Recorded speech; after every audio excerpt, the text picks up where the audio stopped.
Hey, have you ever wondered what you'd do to reclaim your freedom if it was taken away from you? How far would you go? What lines would you be willing to cross? My name is Michael, and today I'm sharing a story that left me speechless when I discovered it. A true story about a brilliant woman who used her intelligence not just to manipulate the financial market, but to execute one of the most calculated and audacious escapes in recent prison system history. Alexandra Reeves wasn't your ordinary criminal. A respected financial advisor with an exceptional IQ and a unique ability to read people. When she was convicted of financial fraud and sent to a federal penitentiary, many thought it was the end of the road for her. Little did they know it was just the beginning of a meticulous plan. Over the next 10 chapters, I'll take you inside the walls of Lakewood Federal Correctional Facility, where Alexandra, over 6 months, seduced and manipulated 2 guards simultaneously, creating such an intricate psychological game that it resulted in her spectacular escape at dawn. This isn't just a story about breaking out. It's a fascinating study of human psychology, system vulnerabilities, and the fine line between genius and manipulation. Every detail has been carefully researched to give you the most authentic and impactful experience possible. Before we begin this incredible journey, don't forget to subscribe to the channel, drop a like, and comment what you would do in Alexandra's position. Your interactions mean a lot and help me continue bringing fascinating stories like this one. Hit that notification bell too so you don't miss any episode of this series that will mess with your mind and question what it really means to be imprisoned. Let's get started. The federal courthouse in Chicago stood imposing against the gray October sky as Alexandra Reeves heard the words that would change her life forever. Guilty on all counts. At 37, the former investment advisor had built a reputation as one of the sharpest minds in financial consulting before her elaborate Ponzi scheme collapsed, leaving hundreds of clients devastated. The mahogany courtroom fell silent. Alexandra maintained her composure, her emerald eyes fixed on Judge Harmon as he delivered her sentence. 8 years at Lakewood Federal Correctional Facility. Her attorney, Martin Weiss, placed a sympathetic hand on her shoulder, but she shrugged it off. The headlines would be merciless tomorrow. Financial wizard turned fraudster sentenced to 8 years. As U.S. Marshals approached to escort her out, Alexandra caught sight of her ex-husband, David, watching from the back row.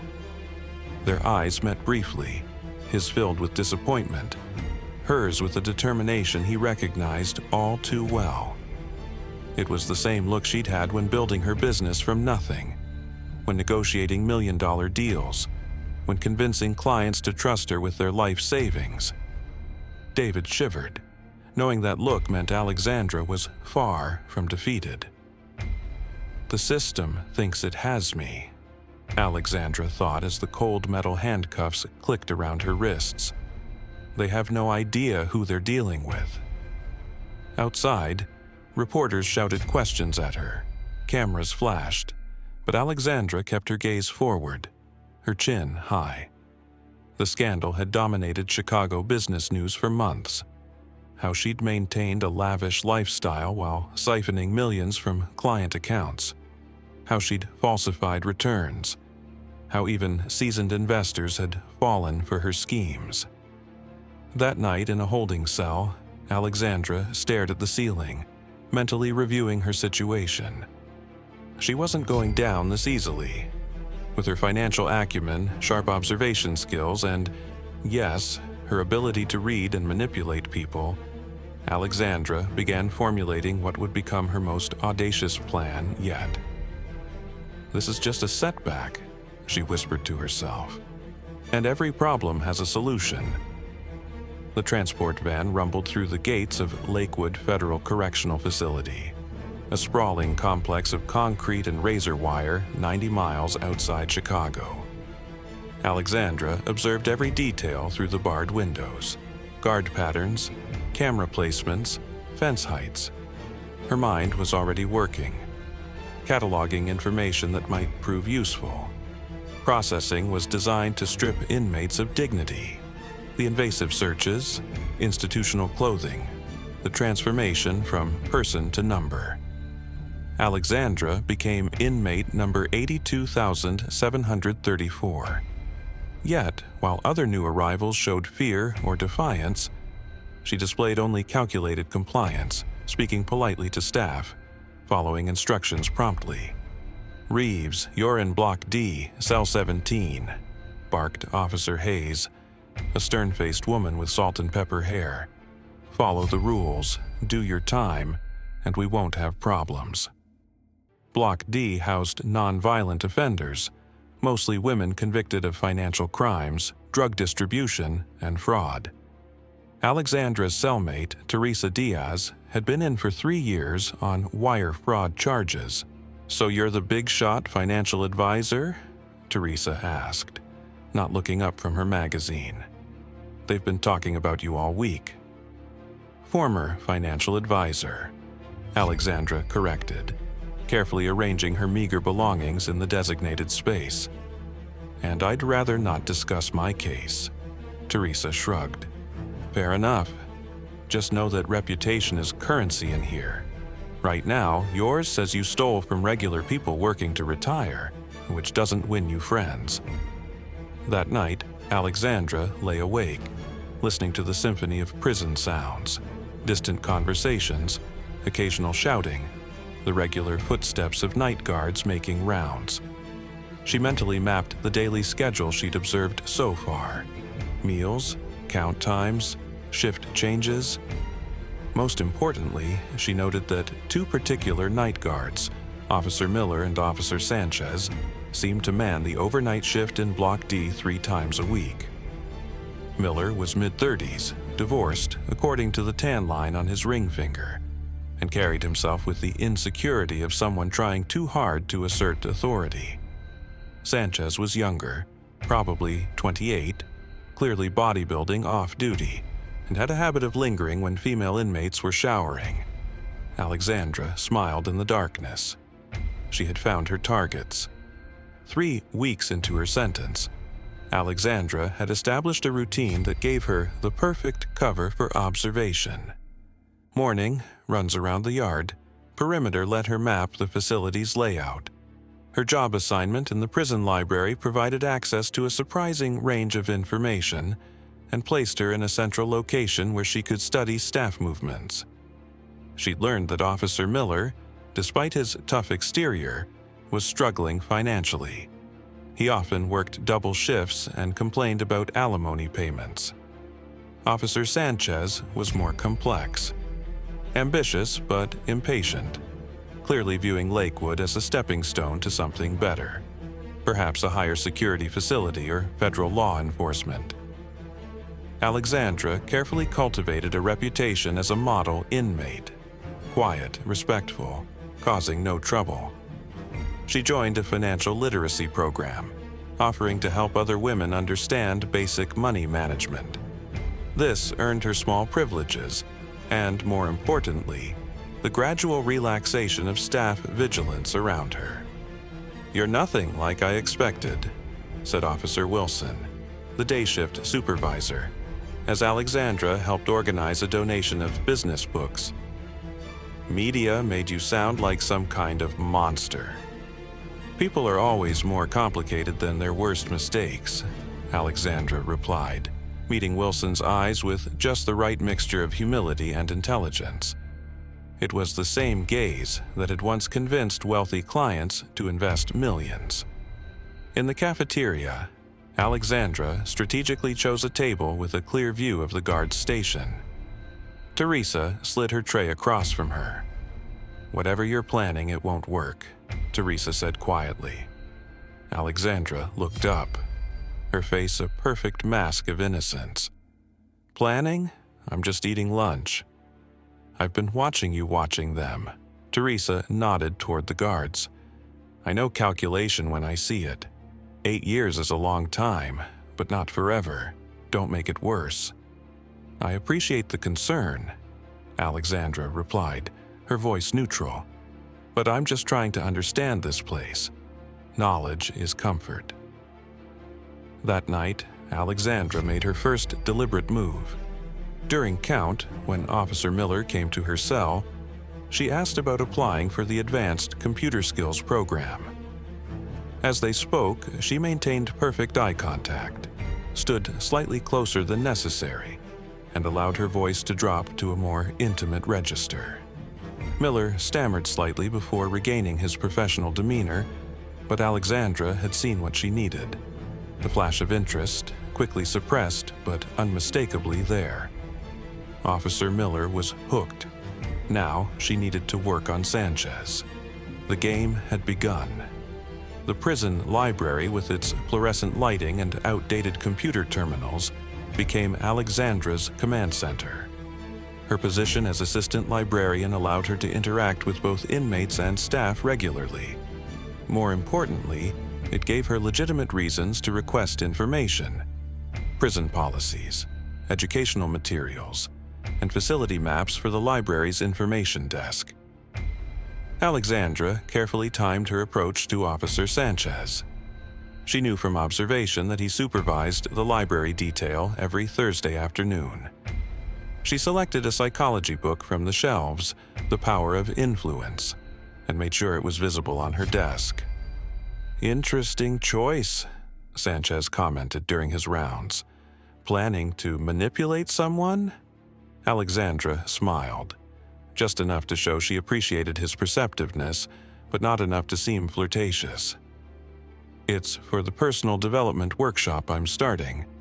Understanding influence helps people avoid being manipulated. Something I wish I'd learned earlier."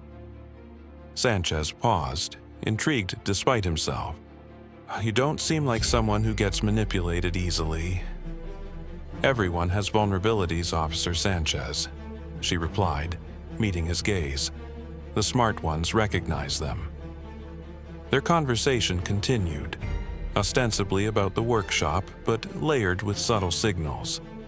Alexandra mentioned her background in finance casually, noting how understanding human psychology had been key to her success. She carefully observed Sanchez's reactions, cataloging his tells, the way he stood straighter when interested, how his eyes lingered a moment too long when she spoke about success and ambition. Meanwhile, Alexandra continued laying groundwork with Officer Miller. During his night shifts, she would occasionally be unable to sleep, reading in the common area where he patrolled. Their conversations grew from professional to personal, with Alexandra expertly drawing out details about his financial struggles and failed marriage. "It's not right," she told him one night, after he mentioned missing another mortgage payment. "Someone with your dedication should be rewarded, not penalized." Miller sighed. "That's just how the system works. We all do our time one way or another."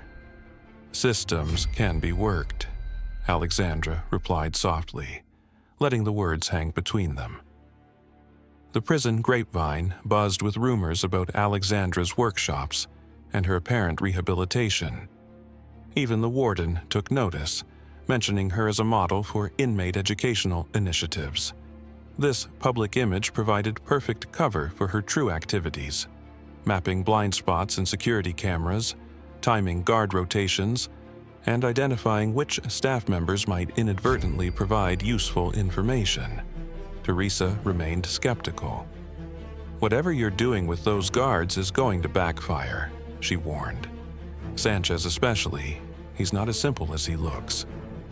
"I'm just trying to make my time here productive," Alexandra insisted. "Building positive relationships with staff makes everything easier."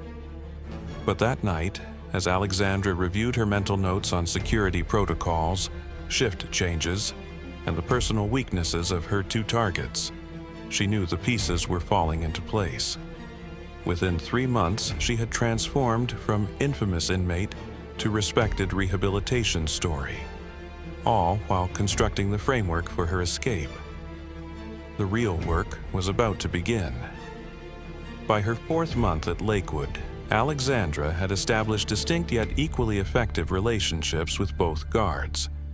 With Officer Miller, she cultivated a connection based on understanding and validation. During his night shifts, their conversations evolved into deeper exchanges where she offered financial advice, disguised as casual suggestions. "Have you considered debt consolidation?" she asked one night, making it seem like an afterthought. "With your pension as collateral, you could reduce those payments by 30%. Miller leaned against the wall, checking first to ensure no other staff were nearby. "Banks won't touch me with my credit score."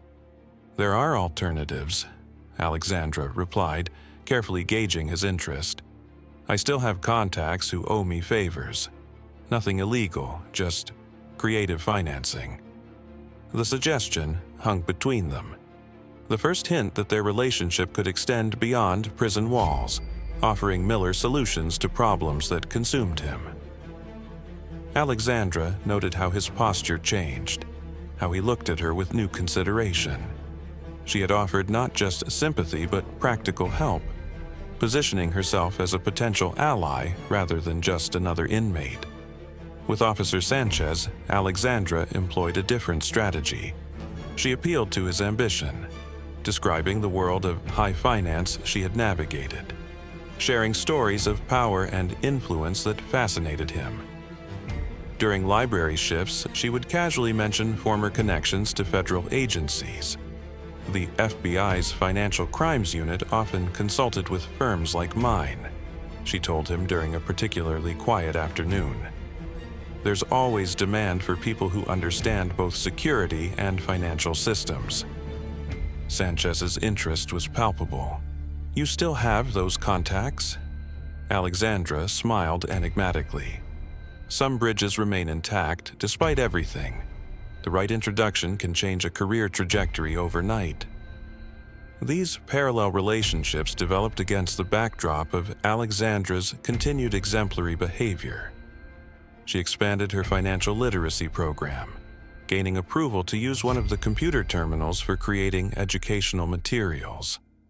This seemingly innocent privilege gave her access to software that, with subtle manipulation, allowed her to view fragments of the facility's scheduling system.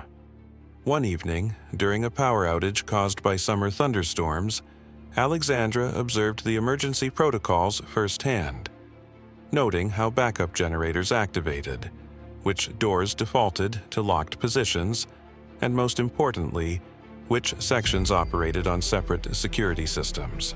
Teresa continued watching these developments with growing concern. "You've got those guards wrapped around your finger," she whispered during count one evening. "Miller practically drools when he walks by, and Sanchez keeps finding reasons to check the library when you're working." Alexandra maintained her innocent facade. "They're just responsive to being treated like humans instead of uniforms. Everyone wants to be seen." "Is that what you tell yourself?" Teresa shook her head. "Just remember, if whatever you're planning fails, it's not just you who'll pay the price." The warning gave Alexandra momentary pause. Her plan indeed involved risk not just to herself but potentially to others. Yet when she thought of the years stretching ahead, 8 years of her life contained within these walls, her resolve hardened. Freedom was worth any price, any risk. That night, as rain lashed against the windows of Block D, Alexandra made her first direct move. When Miller passed her cell during final count, she slipped him a note with numbers written in what appeared to be random sequences. To anyone else, they would seem meaningless, but to someone desperate for financial salvation, they were account-routing numbers. The first tangible piece of bait in her elaborate trap. 6 months into her sentence, Alexandra's plan accelerated. The summer heat wave created perfect conditions. Guards were less attentive, security checks more perfunctory, and the administration distracted by budget meetings for the coming fiscal year. Alexandra's calculated approach to Officers Miller and Sanchez shifted into its next phase. With Miller, she moved from offering vague financial help to more concrete proposals. During one of their night conversations, she mentioned a forgotten account in the Cayman Islands. "It's nothing illegal," she assured him, voice low. "Just investment returns I placed offshore before everything happened. The feds never found it during asset seizure." Miller's eyes widened. "How much are we talking about?" "Enough to pay off your mortgage and then some," Alexandra replied. "I just need someone I can trust to access it for me." The implication was clear: help her, and financial freedom awaited. Alexandra watched the conflict play across his face, duty versus desperation. She had timed this conversation carefully, knowing Miller had just received another foreclosure warning on his home. With Sanchez, Alexandra employed different tactics. During her library shifts, she began discussing security weaknesses she'd observed around the facility. "It's interesting," she commented casually, "how the camera in Sector 3 has that 5-second delay during system resets. In my previous work, we would have flagged that as a critical vulnerability." Sanchez tensed. "You shouldn't be noticing things like that." "Old habits," Alexandra shrugged. "I used to consult on security systems for financial institutions." "You have good instincts, Sanchez. You'd excel in that world." She watched as ambition warred with caution in his expression. By pointing out security flaws, she positioned herself as someone with valuable expertise. Expertise that could potentially help his career advancement, while simultaneously testing how receptive he might be to bending rules. Alexandra's relationships with both guards deepened, each believing they had a unique connection with her. Neither realized they were being played against each other in an intricate game of psychological chess. Meanwhile, Alexandra continued gathering crucial information. Through careful observation and conversations with other inmates, she learned about an upcoming maintenance project that would temporarily disable certain security systems. From her library position, she gained access to the maintenance schedule and facility maps showing alternate exits through the service corridors. One evening, while helping organize files in the administrative office as part of her expanded privileges, Alexandra noticed an emergency response protocol document left carelessly on a desk. She memorized key details about lockdown procedures and communication systems during breaches.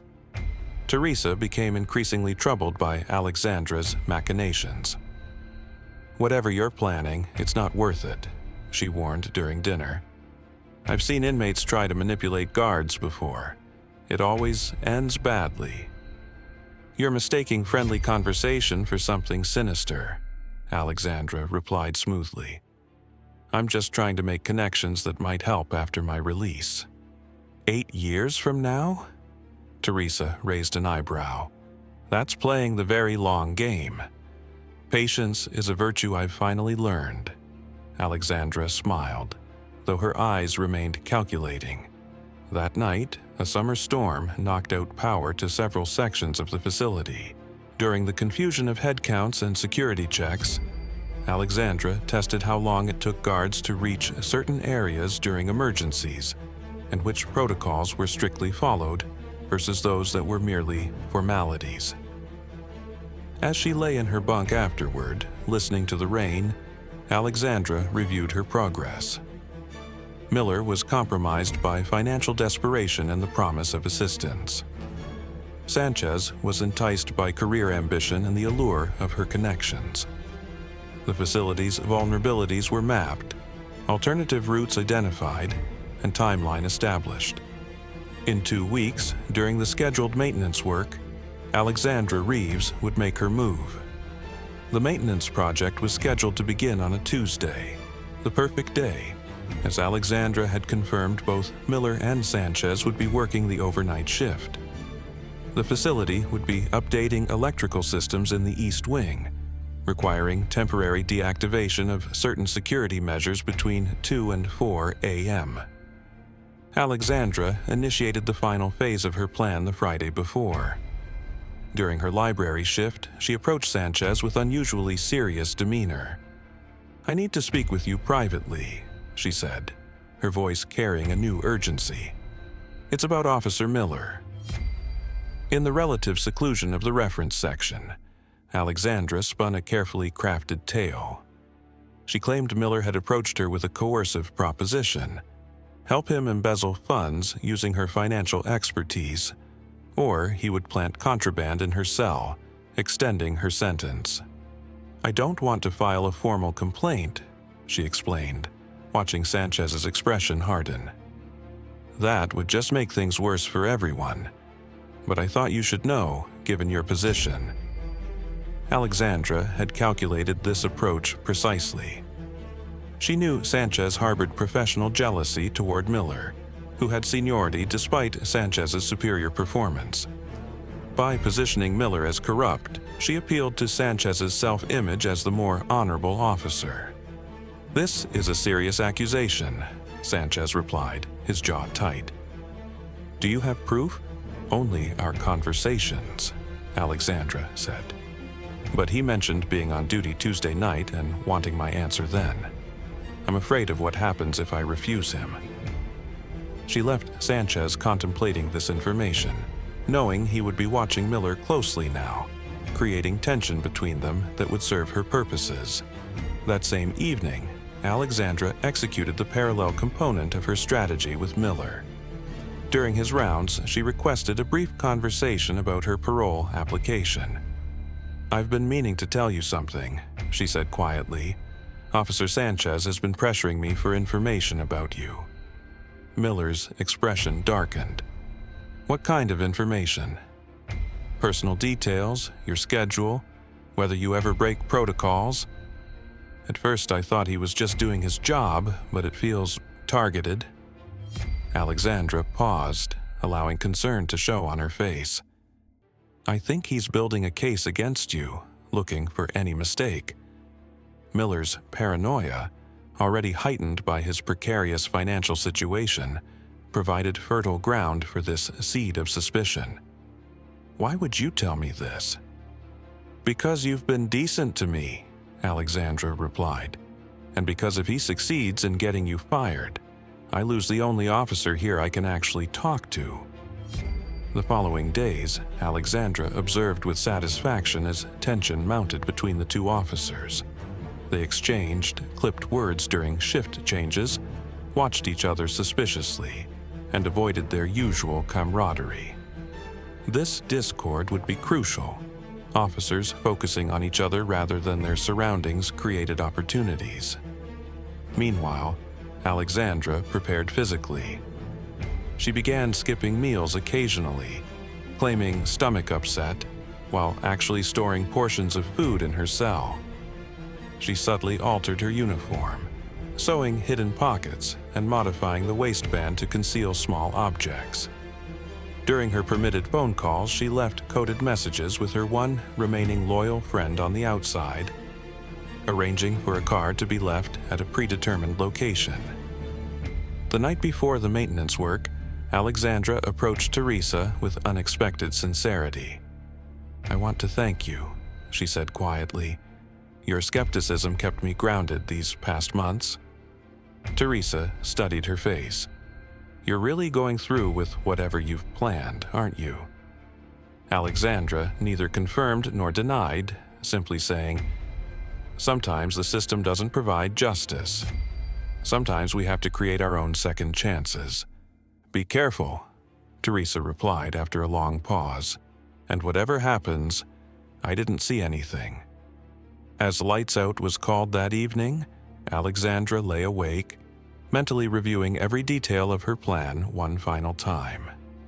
Success would require perfect timing, the proper leverage of the conflict she'd created between Miller and Sanchez, and exploitation of the security vulnerabilities during maintenance. By this time tomorrow, she would either be free or facing a significantly longer sentence. The culmination of 6 months of meticulous planning was finally at hand. Tuesday arrived with a heavy summer rain that persisted into the evening, nature providing an unexpected ally in Alexandra's plan. The downpour created additional noise that would help mask movement and strained the already aging drainage system, requiring maintenance staff to address flooding in the lower levels. At the 10 p.m. count, Alexandra complained of severe menstrual cramps, a condition she had strategically documented in her medical file over previous months.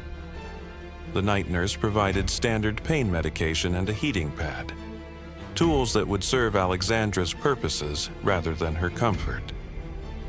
When the cell doors locked for the night, Alexandra began final preparations. She retrieved small metal tools she had gradually collected and modified from various work assignments, a makeshift tension wrench from a library shelf bracket, a pick fashioned from a twisted eyeglass arm. These she had tested on interior doors during quiet moments in the library stacks.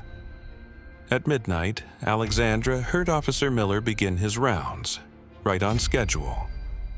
The tension between Miller and Sanchez had escalated throughout the day, with several inmates commenting on their icy interactions during shift change. Alexandra had observed Sanchez pulling Miller aside for a heated whispered conversation just before beginning their night shift. When Miller reached her cell, Alexandra was ready, curled in apparent pain on her bunk. "Officer Miller," she called softly, "could I please speak with you? It's about what we discussed." Miller glanced nervously down the corridor before approaching her cell. "This isn't a good time, Reeves." "I have information about those accounts," Alexandra whispered, pressing her face against the bars. "And about Sanchez. He's planning to report you tomorrow morning." This calculated claim achieved its purpose. Miller's face paled, and he instinctively moved closer. "What are you talking about?" "I overheard him on the phone in the administration office. He's been building a case, just like I warned you." Alexandra's voice conveyed urgency without panic. "I can help you, but we need to talk privately. During your 2 a.m. rounds when the maintenance work starts." Miller hesitated, conflict evident in his expression, before giving a barely perceptible nod and continuing his patrol. At 1:30 a.m., Alexandra heard the maintenance team's arrival, their equipment rattling as they headed toward the electrical room. Right on schedule, the announcement came over the PA system. "Attention all staff. Maintenance protocols now in effect for B and C sections. Backup systems engaged." Alexandra waited, counting minutes precisely. At 1:55 a.m., she used the heating pad to create a small, controlled electrical short in her cell's lighting fixture. The brief spark and wisp of smoke was enough to trigger the sensitive detection systems. The response was immediate. Alarms sounded in that section, and the automatic sprinklers activated. In the resulting confusion, with inmates shouting and staff responding to the apparent fire hazard, Alexandra implemented the next phase of her plan. As expected, Officer Sanchez was the first to reach her block, finding Alexandra already outside her cell, having used her makeshift tools on the lock during the initial chaos. She had positioned herself to appear as though she was fleeing the smoke. "There's an electrical fire," she called to Sanchez, pointing back toward her cell. "The sprinklers are making it worse." Sanchez hesitated only momentarily before directing her toward the emergency exit, along with other inmates from neighboring cells. In the confusion, with water cascading from sprinklers and alarms blaring, Alexandra separated from the group, slipping into a maintenance corridor she had identified months earlier. Just as she'd calculated, the corridor led toward the administrative section, temporarily operating on backup systems with minimal security during the electrical work. Alexandra moved swiftly but cautiously, using the maintenance passageways where blind spots in the camera coverage existed. She reached a service door that would take her outside the main building but still within the outer perimeter fence. Here, she needed the keycard that only officers possessed. Alexandra positioned herself in the shadow of a supply cabinet and waited. Within minutes, footsteps approached. Officer Miller, responding to the emergency protocols by checking exterior access points. When he rounded the corner and saw Alexandra, his shock was evident. "What are you doing here? This is a restricted area." "Miller, listen to me," Alexandra said urgently. "Sanchez is in the security office right now, reviewing footage of your conversations with me. He knows about the accounts." Miller's face contorted with panic. "That's impossible." "I tried to warn you," Alexandra pressed. "He's been planning this for weeks. By morning, you'll be fired and possibly facing charges yourself." She paused, allowing fear to take hold before offering salvation. "Unless you help me now. One key card swipe, and I can access those offshore accounts for you tonight. Enough money to disappear before they come for you." Time seemed suspended as Miller wrestled with his choice: duty versus survival, principles versus self-preservation. In the distance, alarms continued to sound, voices echoed through corridors, and the facility remained in controlled chaos. Finally, with shaking hands, Miller removed his keycard and swiped it through the reader. The service door unlocked with a soft click that seemed to echo the sound of his career and freedom ending. "The account numbers," he demanded, blocking the doorway. "I need them now." Alexandra recited a series of digits, a convincing sequence that would lead nowhere but would buy her critical time. "Transfer confirmation takes 6 hours. You'll have the funds by morning." Miller stepped aside, his expression a mixture of fear and desperate hope. Alexandra slipped through the door, which locked automatically behind her. She was now in the outer service yard, with only the perimeter fence between her and freedom. The rain continued falling, reducing visibility. Another stroke of fortune. Alexandra moved quickly toward the southeast corner where delivery trucks arrived during the day. There, as she had observed during her yard exercises, the fence was slightly lower and partially obscured by overgrown bushes. Using strength built through months of focused prison workouts, Alexandra scaled the fence, her modified uniform protecting her from the worst of the razor wire. As she dropped to the ground on the other side, pain shot through her ankle. Not broken, but sprained. She would have to continue, despite the injury. Half a mile through dense woods would lead her to the county road, where, if her outside contact had followed instructions, a car would be waiting with cash, identification documents, and a change of clothes. Behind her, the prison alarms continued to wail against the rain-soaked night. But Alexandra Reeves was already vanishing into the darkness, her elaborate scheme executed with the same precision that had once made her a financial prodigy. Freedom lay ahead, built on a foundation of manipulation, careful planning, and the exploitation of human weakness. Dawn broke over Lakewood Correctional Facility with an atmosphere of chaos and recrimination. Alexandra's absence had been discovered during the 4 a.m. count, triggering a full facility lockdown and manhunt that extended throughout the surrounding counties. Inside the prison, investigators pieced together the sequence of events, questioning staff and inmates. The sprinkler activation was quickly identified as deliberate, and security footage showed Alexandra's movements up to certain points before she disappeared into camera blind spots. Officers Miller and Sanchez were immediately placed on administrative leave pending investigation. When questioned separately, their conflicting accounts raised immediate red flags. Miller claimed Sanchez had been sabotaging him. Sanchez insisted Miller had been acting suspiciously for weeks.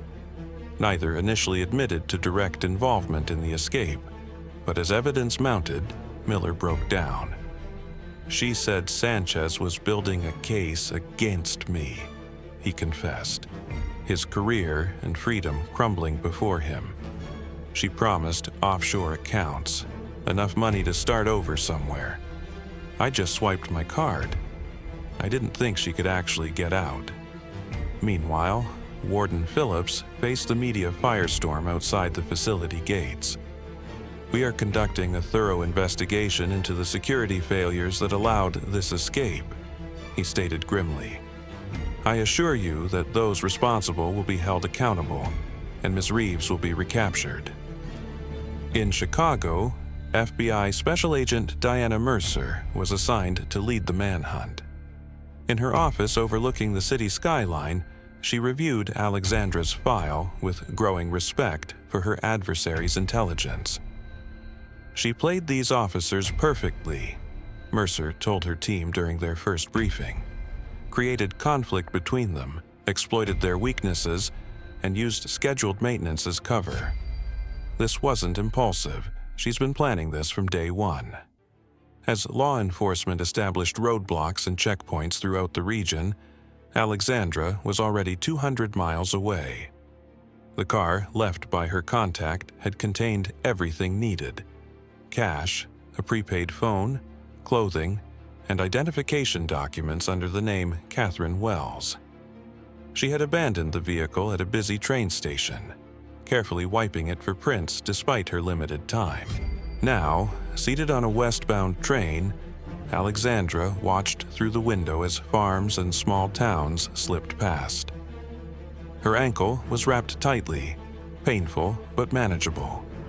Her appearance had been transformed, hair dyed and cut short, colored contacts changing her distinctive green eyes to brown, glasses and conservative clothing completing the disguise. Back at Lakewood, Teresa Diaz found herself the subject of intense questioning. "Did Reeves ever discuss escape plans with you? Did she mention Officers Miller or Sanchez?" Teresa maintained her ignorance convincingly. She kept to herself mostly, seemed focused on her programs and workshops. If she was planning something, she never let on to me. When investigators left her cell, Teresa sat on her bunk, thinking about Alexandra's final words to her. She understood now that they had been both gratitude and goodbye. Despite her misgivings about Alexandra's methods, Teresa couldn't help feeling a grudging admiration for her cellmate's audacity and intelligence. By the third day after the escape, the story had captured national attention. News segments analyzed Alexandra's financial crimes, her behavior in prison, and the elaborate escape that exposed troubling vulnerabilities in the correctional system. Security experts debated the systemic failures.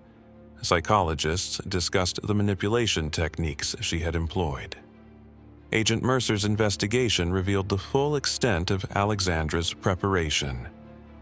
Library records showed she had requested books on electronics, structural engineering, and psychology. Her financial literacy workshops had given her access to computers, while her exemplary behavior had earned her privileges that expanded her movement within the facility. She used their rehabilitation narrative against them, Mercer observed. The model inmate story was the perfect cover for surveillance and preparation. A week into the manhunt, authorities thought they had a break when a facial recognition hit came from a bus terminal in Denver. But by the time agents arrived, the trail had gone cold. Similar near misses occurred in Salt Lake City and then Phoenix, Alexandra seemingly able to stay just ahead of her pursuers. As for Alexandra herself, she had indeed passed through those cities, deliberately leaving traces to create a westward trajectory toward California. In reality, after Phoenix, she had doubled back eastward, heading for Florida, where another identity and opportunity awaited. Seated in a small cafe in Albuquerque, Alexandra watched a news report about her escape on the television behind the counter. The reporter stood outside Lakewood, describing how Officer Miller faced criminal charges while Officer Sanchez had been terminated for negligence. The warden had resigned amid criticism of the facility's security protocols. Alexandra felt no remorse for the careers she had destroyed. In her mind, she had merely used the tools available to her: human psychology, institutional weaknesses, and her own intelligence. The system had failed not because of extraordinary methods on her part, but because of ordinary human vulnerabilities that existed everywhere, waiting to be exploited. As she sipped her coffee, Alexandra's thoughts turned to her future. The offshore accounts she had mentioned to Miller were fictional, but she did have resources carefully hidden before her arrest, enough to establish a new identity and perhaps start over somewhere far from the US. South America, perhaps, or Southeast Asia. The news segment ended with Agent Mercer making a direct appeal to the camera. "Ms. Reeves, if you're watching, understand that we will find you. Every day, your trail gets fresher, not colder. The resources dedicated to your recapture are substantial. Your best option is to surrender voluntarily." Alexandra smiled slightly at the screen. The game wasn't over. In many ways, it had just begun. And if there was one thing Alexandra Reeves understood perfectly, it was how to play a long game. 18 months after her escape, a woman named Elena Cortez stepped onto the balcony of her modest apartment in Medellin, Colombia. With cropped dark hair and subtle cosmetic alterations to her facial structure, she bore only a passing resemblance to the Alexandra Reeves still featured occasionally on FBI Most Wanted lists. Elena's life was deliberately understated. She taught English at a local language institute, maintained a small circle of casual friends, and participated just enough in community events to appear sociable without drawing attention. Her apartment, while comfortable, was far from the luxury Alexandra had once enjoyed. This calculated restraint was her strongest protection. That morning, Elena prepared for work as usual, reviewing lesson plans while the local news played in the background. A segment on international fugitives caught her attention. Agent Diana Mercer, now promoted to Assistant Director of the FBI's Fugitive Apprehension Unit, discussed ongoing manhunts including Alexandra's case. Though the trail has cooled, Mercer admitted, this investigation remains active. We've established that Reeves likely fled the country using fraudulent documentation, and we're coordinating with international law enforcement partners. Elena smiled faintly. Mercer was good, perhaps the most formidable adversary she'd faced. The agent had nearly caught her twice, once in Miami as she prepared to leave the country, and again during a layover in Panama City. Each time, Alexandra had escaped by minutes, alerted by the surveillance networks she monitored obsessively. In Chicago, Teresa Diaz had been released after serving her full sentence. She had maintained her silence about Alexandra throughout the investigation, earning herself no favors from authorities. Now, rebuilding her life, Teresa occasionally wondered about her former cellmate. One morning, checking her mail, she found an unmarked envelope containing $50,000 in bearer bonds and a note with just 2 words, "Thank you." Meanwhile, Officer Miller had been sentenced to 3 years for his role in the escape. His testimony against Alexandra had earned him leniency, but his career and reputation were destroyed. Officer Sanchez, though never charged criminally, had been unable to find work in law enforcement after his termination. The systemic failures at Lakewood had prompted a congressional review of security protocols in federal correctional facilities nationwide. As for Alexandra's victims, most had recovered only pennies on the dollar from her frozen assets. Her elaborate financial schemes had been designed to hide money in ways that even the most determined investigators couldn't fully unravel. Some of her former clients had formed support groups, while others had launched civil suits against the regulatory bodies that had failed to detect her fraud earlier. In her new life as Elena Cortez, Alexandra maintained rigorous security protocols. She used encrypted communications, regularly swept her apartment for surveillance devices, and maintained multiple escape routes and emergency identities. Each morning included checking specific news sites and monitoring forums where law enforcement activities were discussed by insiders. Today, however, Elena's attention was drawn to a different kind of news. An economic summit in Bogota had attracted international financial leaders, including some she had once known personally. The familiar faces on her screen stirred memories of her former life. The power, the respect, the thrill of moving millions with a single decision. Despite her comfortable new existence, Alexandra occasionally felt the pull of that world. The quiet life of Elena Cortez could never match the adrenaline of high-stakes finance. Sometimes at night she found herself creating complex investment strategies out of habit, analyzing market trends she observed, planning theoretical moves that would never be executed. One evening, after finishing her classes, Elena sat at a local cafe frequented by expatriates. As she sipped her coffee, a man in a well-tailored suit approached her table. "Excuse me," he said in accented English. "You're the English teacher from the Instituto Cultural, yes? My nephew speaks highly of your classes." Elena smiled politely, her instincts immediately alert. "That's very kind. I enjoy teaching." The man introduced himself as Javier Mendoza, a financial consultant for several Colombian businesses. As their conversation progressed, Elena carefully maintained her cover identity while assessing whether this encounter was coincidence or threat. "It's interesting," Mendoza remarked after they had spoken about Medellin's growing international business community. "You have a remarkable understanding of financial systems for a language teacher." "I worked in banking before I came to Colombia," Elena replied with the practiced ease of a well-rehearsed backstory. "Nothing exciting, just loan processing for a regional bank in Texas." Mendoza seemed to accept this explanation, but as they parted ways, he handed her a business card. "If you ever tire of teaching, my firm could use someone with your perspective." Elena took the card with a non-committal thank you, but the encounter left her unsettled. Had Mendoza recognized something in her? Some trace of Alexandra that Elena's careful disguise hadn't erased? Or was it simply that her natural aptitude for finance was too fundamental to her character to completely suppress? That night, Elena performed extra security checks before allowing herself to sleep.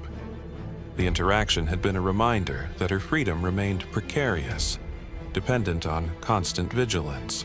3 days later, while shopping at a local market, Elena noticed a familiar face in the crowd, an American man trying too hard to look like a tourist. She recognized him immediately as an FBI agent who had been part of Mercer's team during the close call in Panama. Maintaining her composure, Elena casually changed direction, moving through the market's labyrinthine paths toward one of her pre-established escape routes. As she navigated the crowded streets, Elena's mind raced through possibilities. Had Mendoza reported her? Was it merely coincidence that an FBI agent was in Medellin? Or had something in her behavior finally created the pattern that Mercer had been searching for? Elena returned to her apartment only long enough to collect the emergency bag she kept ready. Cash, alternate identification, essential supplies. Within 30 minutes, she had disappeared from Elena Cortez's life, leaving behind most possessions as she had been prepared to do since establishing this identity. 2 days later, in a small hotel room in Cartagena, Alexandra watched a news report on her laptop. There had been an FBI operation in Medellin, though details were sparse. She had escaped by hours, perhaps minutes. The close call had triggered her emergency protocols, and now Alexandra Reeves would need to become someone else again, somewhere new. As she dyed her hair yet another color and prepared to move again, Alexandra reflected on the pattern of her life since the escape. The constant vigilance, the transient connections, the perpetual readiness to abandon everything at a moment's notice. This was its own kind of prison. She had escaped the walls of Lakewood only to live within the invisible constraints of a fugitive existence. Back in Chicago, Agent Mercer reviewed the failed operation in Colombia. "We were close," she told her team. "The facial recognition hit was solid. She's altered her appearance, but the underlying bone structure matches. We'll recalibrate based on this new information." Mercer studied the photographs taken during surveillance in Medellin. The woman calling herself Elena Cortez, shopping, teaching, living an apparently ordinary life. "She's adaptable, I'll give her that," Mercer observed. "From financial executive to prison inmate to language teacher. Always reinventing herself." 6 months later, in a modest apartment in Bangkok, a woman named Sarah Chen taught online financial literacy courses to English-speaking expatriates throughout Southeast Asia. Her hair was longer now, lightened to a honey brown, her style professional but understated. On her desk sat a framed photograph of fictional parents, created by a skilled forger to support her new background story. Sarah maintained a deliberately limited digital footprint, but enough presence to appear legitimate. She had learned from Elena's exposure. The new identity was more thoroughly constructed, with deeper background verification and carefully managed social media accounts showing a plausible life history. One evening, as Sarah reviewed student assignments, she found herself designing investment strategies for a hypothetical portfolio, the kind of work that had once been Alexandra's specialty. The familiar patterns of analysis and projection provided a strange comfort, a connection to the person she had once been. Sarah opened her laptop and navigated to a secure browser, checking news from the United States. Officer Miller had been released after serving his sentence, reportedly working at a warehouse in Nebraska. Lakewood Federal Correctional Facility had implemented comprehensive security reforms, now cited as a model for other institutions.